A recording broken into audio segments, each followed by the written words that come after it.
The text that I'm going to be discussing today, Nietzsche's Gay Science, was by his own admission, his most personal book. A text that, more fully than any other, revealed his self-created persona. And I say self-created persona advisedly. Nietzsche was, in personality, nothing like the character you would have gotten from the previous lecture, which quite aptly describes genealogy of morals beyond good and evil. And from that you get a sense of a sort of philosophic Arnold Schwarzenegger.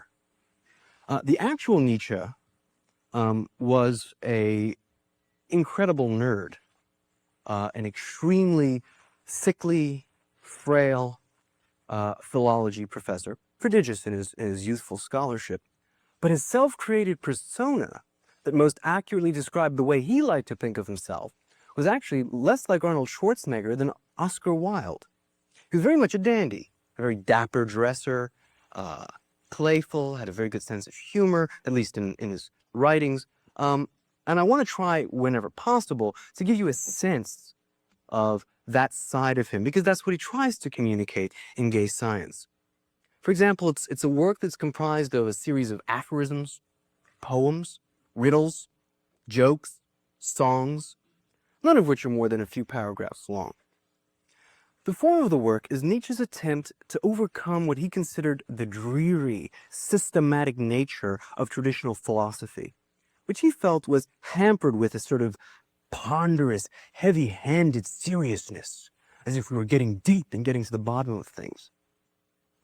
Rather than be systematic, Nietzsche endeavors to be edifying, playful, to offer wisdom rather than a lie called truth. And as we'll see, Nietzsche argued that, given the philosophic conception of truth, there could be no such thing. The text is, I would urge, a wonderfully beautiful piece of prose.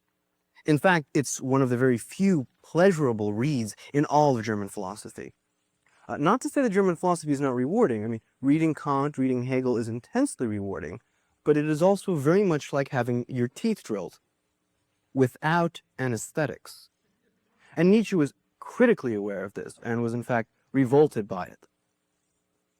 So my presentation will, as I've mentioned, whenever possible, attempt to capture this quality of playfulness, good-hearted mischievousness, and what I would call a certain happy-go-lucky skepticism. Now, I must confess, in spite of his best efforts, Nietzsche was, unfortunately, a systematic thinker. Therefore, I'm afraid before I can actually delve into the text, and what I plan to do is actually read you passages and explicate them, I have to present one of his central doctrines that I believe informs and underlies everything he writes. And this is a doctrine that's known as Perspectivalism, alternately called Perspectivism. In brief, the doctrine holds that all of our concepts, our language, our culture, represent perspectives which we impose on experience. Right? We put a mask, as it were, over the realm of experience to create a, quote, world. And since Nietzsche is systematic in all of his theories and theorems interrelate, I can draw on the last lecture to give you an example of this. Take morality. Is morality an absolute reflection of the truth? Or is morality, as Nietzsche says, perspectival? In other words, consider the master morality that Professor Sugrue has so aptly described.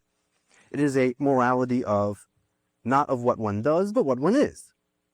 Right? From a certain perspective, it has an intuitive sense. The good man is a man who's good for something. And one can easily picture the situation. You're going off into battle with spears and swords against people with spears and swords, and you have a choice. You can have on your side either, well, Lawrence Taylor, or you can have on your side Mahatma Gandhi. And he says, well, this was the master sense of morality. One of them is good. Lawrence Taylor. Why? Because he's good for something. When you're in the middle of a battle, you'd rather have Lawrence Taylor by your side. Mahatma Gandhi is bad because he's useless. He can't do anything for us. In the middle of a battle, he's going to sit down and start, eating rice or something like that. Perfectly useless. So that's one perspective. And then there's the slave perspective, right? That that Lawrence Taylor is in fact a bad man because he's violent. He's contemptuous of those beneath him. And Mahatma Gandhi was a good man because he had universal love. And Nietzsche says, well, which of these are really true? Neither. There is no real truth to this. There's just those perspectives. And you choose the perspective which works best for you. Now, this is not a complete innovation. That such perspectives are imposed rather than, quote, read off of nature. Kant had pointed out, right? I mean, with his discussion of the Copernican revolution and conceptual schemes, a lot of what we, quote, call the world actually arises from our own a priori categories. Now, Hegel had historicized that, right? He said, you know, it really doesn't come from our a priori categories of mind because we find different conceptual schemes in different parts of the world, and we find conceptual schemes evolve over time. Nonetheless, philosophers after Hegel, and certainly before, held that what makes a perspective true is that it, in some sense, corresponds to the way the world is, right? And we might accept Hegel by saying, well, each of our following perspectives comes closer and closer to an accurate correspondence of the world. And this is a doctrine called realism, the notion that the world is just like the picture represented of it by the beliefs we hold or by our language or common sense. Nietzsche felt this was a piece of pre-Darwinian nonsense, literally a philosophic antique piece. Nietzsche says, what if we take Darwin seriously? What possibly can make a perspective believable except the fact not that it corresponds to reality, but rather that it empowers us and allows us to cope with reality more effectively? So the key to evaluating belief as good or bad is not whether it corresponds to reality, which is a vacuous notion because we never quite get in touch with reality, but rather whether it fulfills our will to power, right? Whether it allows us to control nature, to control ourselves, to control our environment, including other humans. So, in short, realism for Nietzsche is dogmatic and unjustifiable. For the world in itself is nothing like the way we describe it. Now, I want to urge that perspectivalism runs in two disparate directions, one external and one internal. Externally, it takes the form of scientific realism, all right, which is the belief that science accurately depicts the way the world is. But Nietzsche disagrees. He says science is just another perspective. It's certainly the perspective he believes in, hence gay science, but not because it corresponds to the world, but because it's an extremely useful thing to believe, right? It actually helps us control nature. Reality itself is actually just chaos and flux. Nietzsche does occasionally, I must confess, fall into metaphysics. His metaphysics are thoroughly Heraclitean, which is to say, they are the metaphysics we found in Heraclitus, the pre-Socratic philosopher. Persons for Nietzsche are nothing other than a series of drives and instincts. And this is a really Darwinian conception, right? What describes a human is the particular congery of drives and instincts. And Nietzsche sums that up with the phrase, will to power.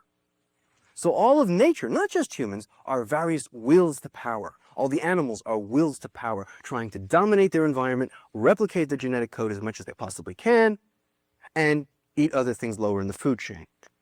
That's the notion of will to power. So science and common sense are just masks that we throw on reality so that we can cope with it, so that we can manipulate it. Now, Nietzsche accepts the correspondence theory of truth as the only tenable theory of truth. And it is for that reason he says there is no truth, right? Because there is no fixed, final, parsed reality for it to correspond to. So don't be upset when we find out that everything is a lie, that there is no truth. It doesn't mean that there's nothing to believe in. It simply means that there is nothing to correspond to our beliefs, that our beliefs simply interact with the world causally rather than correspondentially, right? That they give us a handle on the world. And as I've suggested, therefore, grounds for belief have nothing to do with truth, but rather are all about power over nature and ourselves. Now, perspectivalism also cuts internally. It undermines something which we might call the internal realism of the self. Now, we're all aware, at some points in our lives, we wear masks, right? We present a persona. When you meet your boss, and he looks like an old, bald, who knows what, you don't say, "Hi, old, bald, who know what." Rather, you smile and say, "Oh, you look so good today. I love that tie. That's really charming." And we wear these masks when we deal with our children and they do something silly, which is dangerous. We don't laugh and say, "That's silly." We take a stern face to say, "One ought not do that." And we put these masks on. And we all do this all the time. Nonetheless, we have this belief that if we could ever take those masks off, we would find our real self, the real Professor Staloff, as it were. Nietzsche finds this view embarrassingly dogmatic and stupid. There is no real self, any more than a real world. That's an incredibly dogmatic myth. We create ourselves. We create ourselves by putting on masks, masks that we build, perhaps on the basis of models of others, but perhaps on our own. And in fact, that's the distinction he draws about mask wearing. Some people are more than satisfied to wear the masks that their culture presupposes. For Nietzsche, that's dangerous, at least for him. He says that sort of a person has no terror of being a copy, a replica, one just like any other cut out of a cookie-cutter mold. The interesting person is like an artist who self-consciously and artistically creates his own masks. He may not even do it in his personal life. He may do it through his works. And that is exactly what Nietzsche's works represent for him. His own self-created persona, his own self-projected mask. Now, I want very briefly to say that there are some would-be friends of Nietzsche who've claimed that he was not a perspectivalist because that would be a stupid view, right? I mean, if it's all just perspective, then one perspective's as good as another. Well, Nietzsche has a great line. He says, "I wish such disciples on my enemies," right? He says, that's a cloven-minded thought. The inference limps, right? And the reason it limps is because such friends assume that the only thing which could count as truth, as grounds for belief, is correspondence, when Nietzsche says not at all. There's plenty of reasons to decide that physics is more true, say, than the belief that I have wings and can fly off this podium. In fact, the best example of that would be that if I tried it, I'd break my leg. So that's the grounds for belief. Perspectivalism isn't undermined by the critique of relativism. Simply because none of the beliefs are absolutely true doesn't mean we can't choose between them, which fulfill our purposes better.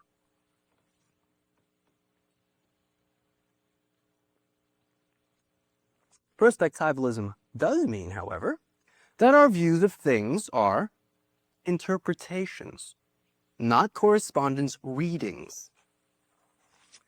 And nowhere is this more true than in reading texts, right? Every reading of a text is an interpretation of it. And in no text is this more obvious than in Nietzsche's, which are disparate, often contradictory, confusing. So what I'm going to offer is an interpretation of the gay science, which will take the form of looking at particular passages which I find edifying and explicating them. I'll try, of course, because I'm not quite Nietzsche, to cover all the important topics. But whether I do or not is in no way significant. Whether I cover 2 or 200 aphorisms isn't important. What is important is that I try and give you a sense of the style, of the flavor of this text. All right, so that brings us to the beginning of the text. What is gay science, after all? The allusion, I believe, was to the gay Sébert of the Provence troubadours, which were chivalric knights who created the first love songs and love poems and were destroyed during the middle of a papal crusade because obviously they weren't very good Christians. They believed in adultery. And the point for Nietzsche and other thinkers since him, I mean, Joseph Campbell has thought the same view, is that these were the first people who created individuals, who said, I will stand against authority, and if the church tells me what I'm doing is a sin, well, so much for the church. I will fulfill my own path. And I think that's a fair sense of part of what gay science is about, the creating of individuals, the cherishing of individuality, as opposed to commonality, universality. Nietzsche, however, in his preface to the work, refers to his gay science as the result of a convalescence. He says, gay science, that signifies the saturnalia of a spirit who has patiently resisted a terrible long pressure. Patiently, severely, coldly, without submitting, but also without hope. And who is now all at once attacked by hope, the hope for health, and the intoxication of convalescence. Is it any wonder that in the process much that is unreasonable and foolish comes to light? Much playful tenderness that is lavished even on problems that have a prickly hide and are not made to be caressed and enticed? This whole book is nothing but a bit of merrymaking. After long privation and powerlessness, the rejoicing of strength that is returning, of a reawakened faith in a tomorrow and the day after tomorrow. Well, what is this sickness, or as he calls it, nausea, that he's getting better from? The nausea, he says, is the result of having an overlarge dose of a very unhealthy European diet called romanticism, which fills us with great aspirations. Problem with such a conviction is, it only lasts as long as you're scientifically illiterate. If you read Darwin, you realize that there's no purpose behind our existence. We are, in fact, simply the agents of the big actor behind history, Mr. DNA, right? Who's a sort of viral infection that's infected the planet, and we're its latest strategy for dominating that infection. But in a sense, don't worry, it'll die off eventually. So, Nietzsche says that's the sort of thing which can induce Weltschmerz, world weariness, a sense of anxiety and dread over it all. And Nietzsche went through this intense depression. Life is meaningless. There's no purpose. There's no goal. And then he got better. And as he gets better, he takes on a new perspective. He's no longer serious and somber, what he would call oh too German. Now he's pricklish. He's gay. Let me be clear. Gay at the time did not have the connotation of homosexuality that it does today. But Walter Kaufmann has quite persuasively, I think, argued that it's no coincidence that homosexuals would have reached for the same term that Nietzsche used to describe his science, because it suggests a sort of studied superficiality, a sense of the beauty of mere appearance, a refusal to take serious things seriously, rather take them trivially, and take trivial things seriously, which some of you may recognize as the dictum of Oscar Wilde. So this text is, in a sense then, at least for Nietzsche, a study of his psychological experience of world weariness and its philosophic results. And Nietzsche makes an important point. He says, this is not just me. I'm aware of it. I'm a philosophical psychologist. But every philosophy really is an interpretation of the body. In a sense, every philosopher feels some sort of psychological tension or pull, a need for meaning or purpose. And in fact, he says most of them are misinterpretations of the body. They're a tendency to read one's psychic, organic needs into nature. Given that, Nietzsche says, I will not do that. I will not treat my own projections as a serious, profound, deep thing that underlies the world. Rather than being profound and deep, we should be, as he says, like the Greeks. Oh, those Greeks, they knew how to live. What is required for that is to stop courageously at the surface, the fold, the skin, to adore appearance, to believe in forms, tones, words, and the whole Olympus of appearance. Those Greeks were superficial, out of profundity. And is not this precisely what we are again coming back to, we daredevils of the spirit, who have climbed the highest and most dangerous peak of present thought and looked down from up there? We who have looked down from there? Are we not precisely in this respect Greeks, adorers of forms, of tones, of words, and therefore artists? And I think that celebration is the realization that, there are some serious questions that might be raised, which it's just indecent for any gentleman to raise.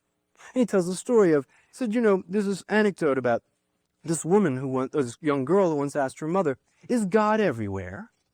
She said, of course, God is everywhere. The child said, well, I think that's thoroughly indecent.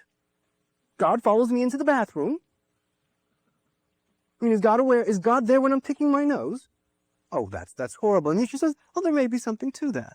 A wise man knows what are the fair questions and what sort of questions not to ask. Okay, now we turn to the body of the text itself. Nietzsche added a sort of introduction, which he called joke, cunning, and revenge, which will turn out to be the strategies of gay science. And the book introduces all of the major themes that will be discussed in the text. The very first of these little poems is called Invitation, and it is exactly that. It's an invitation to the text. Take a chance and try my fare. It will grow on you, I swear. Soon it will taste good to you. If by then you should want more, all the things I've done before will inspire things quite new. And the point Nietzsche is making is, if you follow this book and begin to think dangerous thoughts, you won't follow me. You will create your own. And I think he wonderfully expresses this in his 9th little poem called My Roses. Yes, my joy wants to amuse. Every joy wants to amuse. Would you like to pick my roses? You must stoop and stick your noses between thorns and rocky views, and not be afraid of bruises. For my joy enjoys good teases. For my joy enjoys good ruses. Would you like to pick my roses? All of the aphorisms in this book are Nietzsche's roses. He's beckoning us and saying, look, you're going to find some thorny issues here, some pricklish issues here. But that is the nature of his joy, of his happiness, of his happy-go-lucky mischievousness. In his 5th little poem, he introduces his, what I would call, meta-ethical critique, which is not his ethical doctrine, but his doctrine about the way we should feel towards ethics. What troubled Nietzsche was how particular parts of our culture, particularly our philosophical culture, are claimed to trump the others. Our moral duties come first. And Nietzsche said, well, morality's fine, of course. But is it all of life?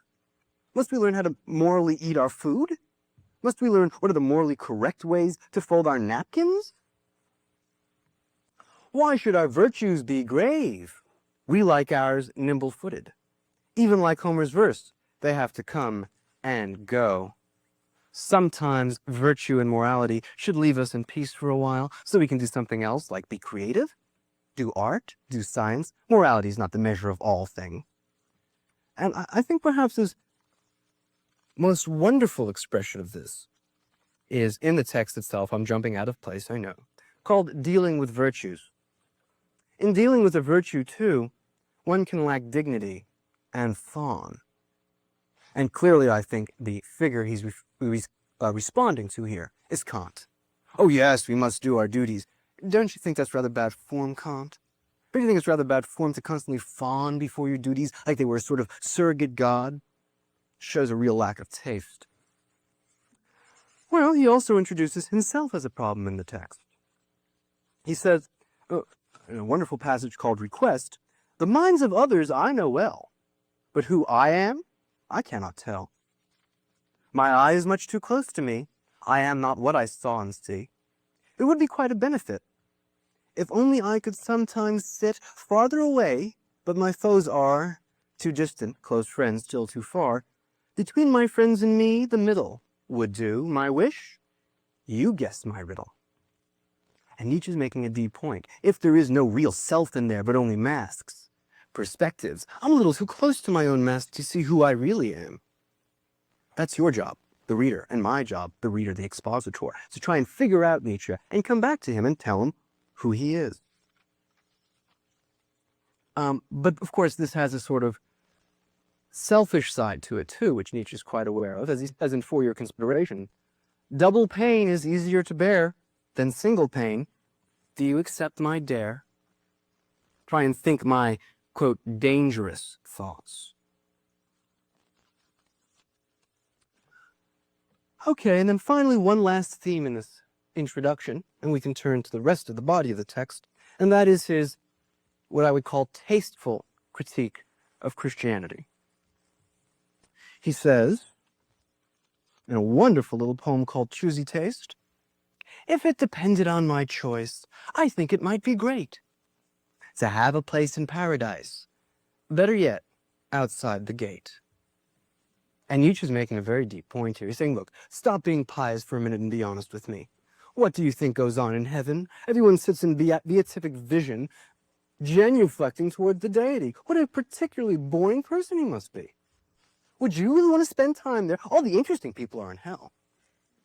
Well, they may well be suffering, of course. We don't want to be in hell. We might want to look at paradise to see that wonderful splendor. But it's beneath the dignity of a gentleman to waste his time in heaven. And that's choosy taste. He doesn't want to be part of that. Shall we call it herd? Nietzsche always does. One more passage about his choosy taste, and then we can leave it behind. And that is his statement against Christianity, which again is not only sharp and invective, but actually extremely accurate. Against Christianity, what is now decisive against Christianity is our taste, no longer our reason. It may seem absurd at first, but go to a college campus and listen to, especially an elite one, and listen to the young rail against the stupidities of religion. And you'll notice something. They haven't a good argument among them. Any sophisticated theologian will persistently best them in argument. And Nietzsche's point is, but the young won't be convinced. It's not reasons that turn them against Christianity anymore. It's taste. How thoroughly musty and brown to believe in that sort of heavy-handed, Baroque sort of belief. The youth have developed a higher form of taste, which clearly shows that it's too stolid, too, as it were, beef-headed. As he says, mystical explanations are thought to be profound. The truth is, they're not even superficial. Right? Nietzsche is saying, look, stop looking at religion from the scales of piety and look at it literally. And it's thoroughly absurd. Okay. We now turn to Book 1, which I would argue constitutes a species of shock therapy. Nietzsche is, in a certain way, trying to preach what I would call tough love. We've all been brought up in a culture which has brainwashed us into thinking like it wants us to think, thinking like members of a herd. And the only way to break us free from that and liberate us is to shock us, is to scare us, is to show us the absurdity of these views in a most harsh fashion. So he begins with his very first aphorism, the teachers of the purpose of existence. And he says, whether I contemplate men with benevolence or with an evil eye, I always find them concerned with a single task, all of them and every one of them in particular, to do what is good for the preservation of the species. Not from any feeling of love, but merely because nothing in them is older, stronger, more inexorable, and unconquerable than this instinct, because this instinct constitutes the essence of our species, our herd. And this is an extremely Darwinian point he's making, that if you're kind to other people, and if you try to help the species, it's not because you've thought about it. If you have sentences that describe why you do it, you added those lies later. You do it because you're genetically programmed to do that. That's how Mr. DNA uses us to replicate ourselves. He goes on to say, if you think about it, hatred, mischievousness, evil are all indispensable for the life of the species. They bring out characteristics, noble characteristics in us, perhaps virtuous and kind characteristics, which would otherwise go rotten if there weren't occasionally evil people and bad things. In fact, if we look at it scientifically, we can prove that it has, in fact, preserved the species so far. But Nietzsche's fear is that we may have reached the point where we can no longer even think bad thoughts, even think our way outside of the herd. For if one could then respond not with a sort of vitriolic anger, but with laughter. As he says, to laugh at oneself as one would have to laugh in order to laugh out of the whole truth. To do that, even the best so far lacks sufficient genius. Even laughter may yet have a future. I mean, when the proposition, the species is everything, one is always none, has become part of humanity, and this ultimate liberation and irresponsibility has become accessible to all at all times, Perhaps laughter will then have formed an alliance with wisdom. Perhaps only gay science will then be left. And Nietzsche is referring to what he thinks is an extremely dangerous development in the late 19th century, which is the growth of humanitarianism, of kindness and gentleness. He's not against those things in and of themselves, but they're totalitarian. They insist that everything evolve around them. And he says, you know, there's this weird fruit that's grown on the tree of the human species in the last few hundred years called the individual, which doesn't follow the herd. But of course, if we can all become liberals and socialists, we can stamp that out. It's a sort of happy-go-lucky totalitarianism. And then he turns to the real issue. What are the meaning of teachers of the purpose of existence? Heroes who show up on the stage and tell us, life means this. You must go out and do your duty. You must save humanity. You must be kind to the poor and the oppressed. There's something profound about the meaning of life. And he says, well, they actually have a place. They actually have a function. Right? What they do is tell us there's something in life that can't be laughed at. There's something serious beneath life, behind life, underneath life. Beware, do not laugh. And he says, well, of course, ultimately, all of these systems get exposed to reason, and the result is always laughter and comedy, because they're all absurd and ridiculous. None of them are provable. But nonetheless, there's something new that's come out of this. Humans are the only animals that have, how to say, grown a new need, a need for a purpose. We feel the need to have a reason to go on living. And he says, this is fascinating. Dogs don't do that. Has your dog ever come up to you and say, it's a dog's life, Alpo 3 times a day, I'm just going to go end it all? No, I mean, every animal does have to go on, but we have this other need. And the reason is because teachers of the purpose of existence offer us cultural narcotics. They somatize us. They make us, as it were, stoned and happy so that we cannot look at the suffering that is most of life. And Nietzsche's point then of tough love is, that's the way you break the addiction. I point out to you that it is all absurd. Then he turns to the problem of intellectual conscience. I keep having the same experience and keep resisting it every time. I don't want to believe, although it's palpable, that the great majority of people lacks an intellectual conscience. Indeed, it has often seemed to me as if anyone calling for an intellectual conscience were as lonely in the most densely populated cities as if he were in a desert. Everyone goes right on, weighing things in their scales of good and bad and right and evil. When anyone who cares to take a close look at that finds that it's absurd, that evil has an indispensable place in the evolution of the human species. It creates the sort of stormy conditions which make a tree grow strong and firm. He says, I can't help feeling that deep down inside, every single person has at least the desire for an intellectual conscience. And he says, this is my type of injustice. Which leads directly to the next aphorism, where we're going to find that Nietzsche is actually a profoundly fair person.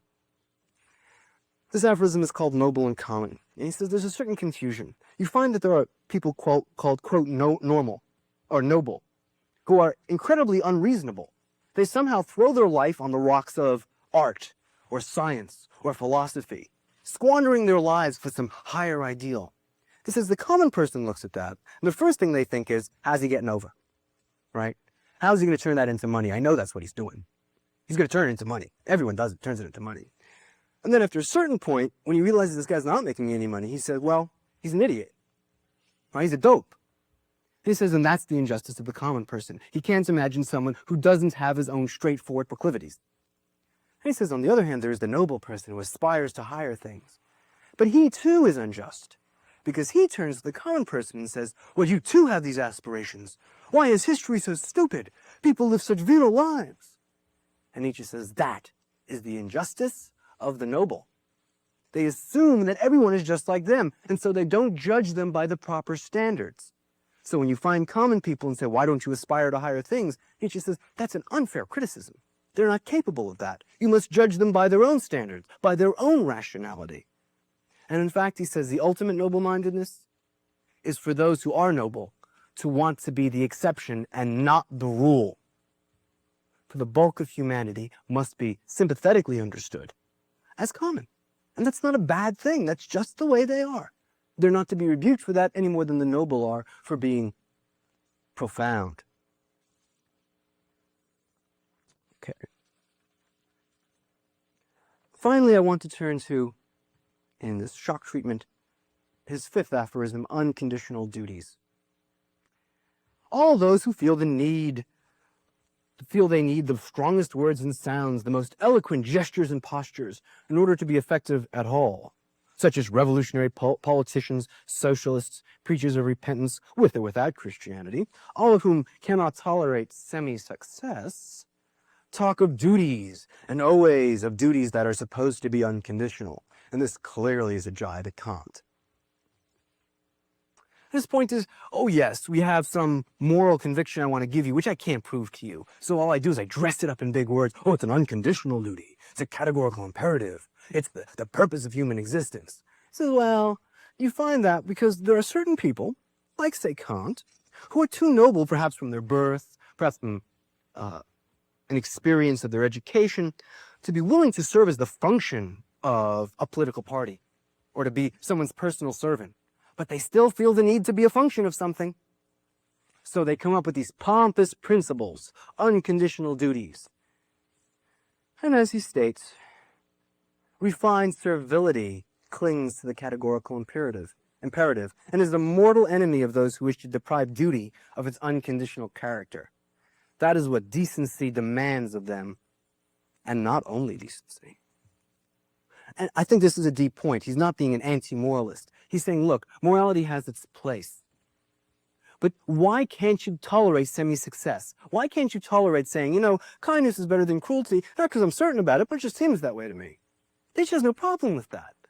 But no, you have to say, no, I can prove to you that kindness is better than cruelty. He says, well, that's pathological.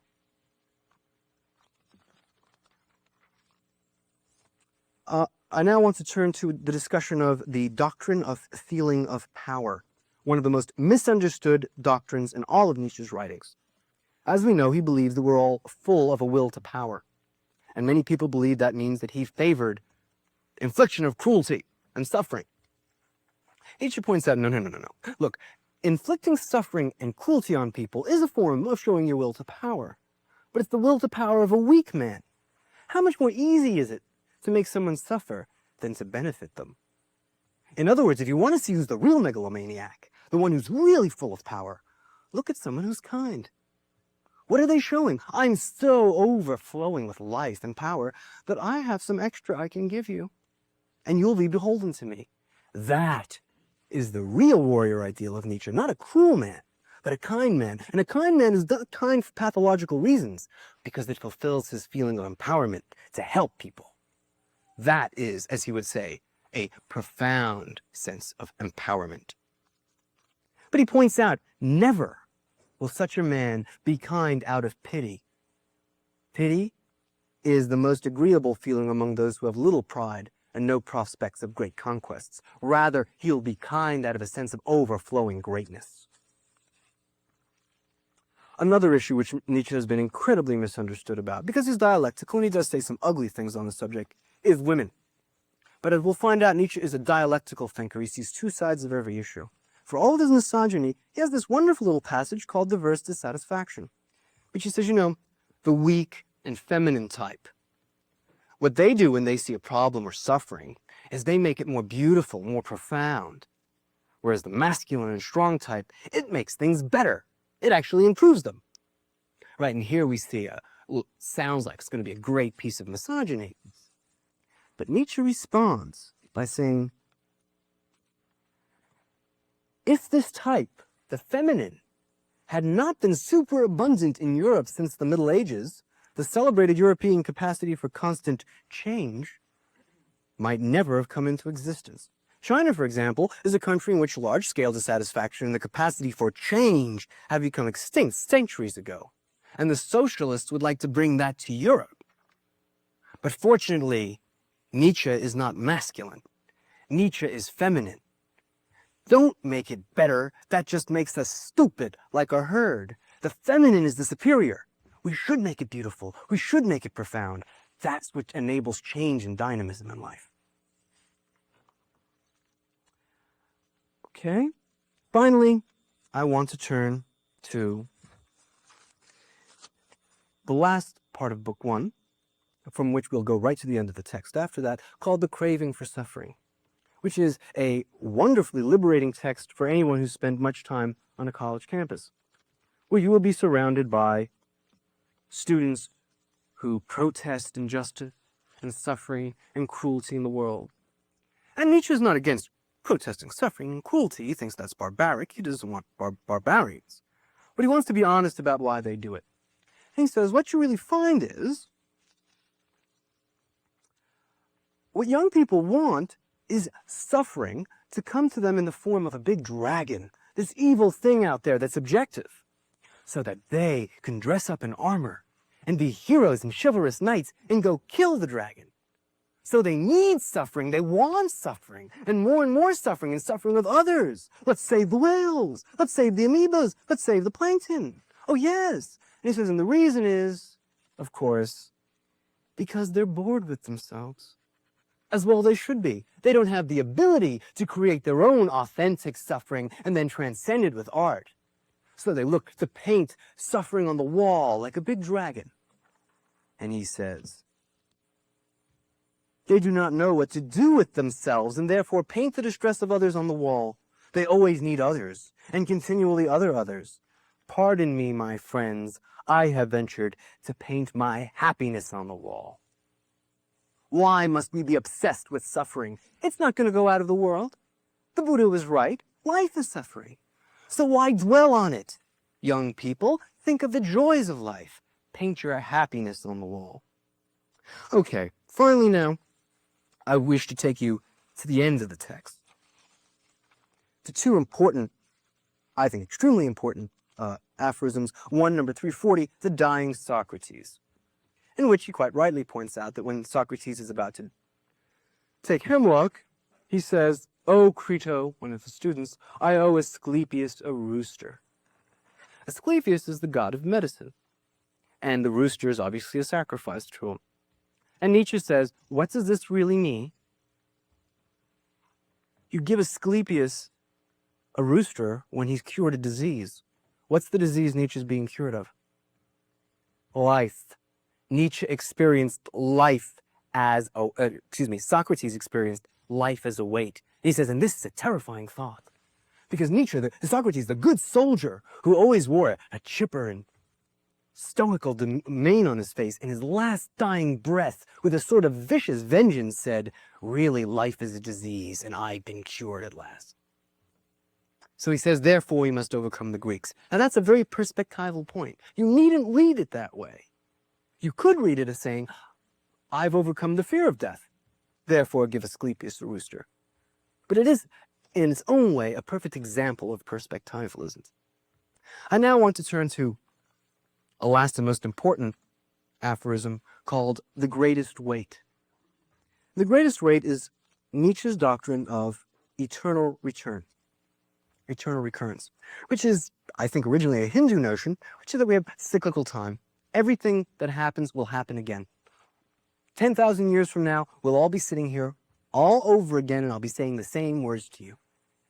And as we know, when the Hindus thought of that, as any sane man would, the first thing that occurred to them is, what a nightmare. 90% of my life, quit fantasizing, 90% of each of our lives is embarrassment, humiliation, and stupidity.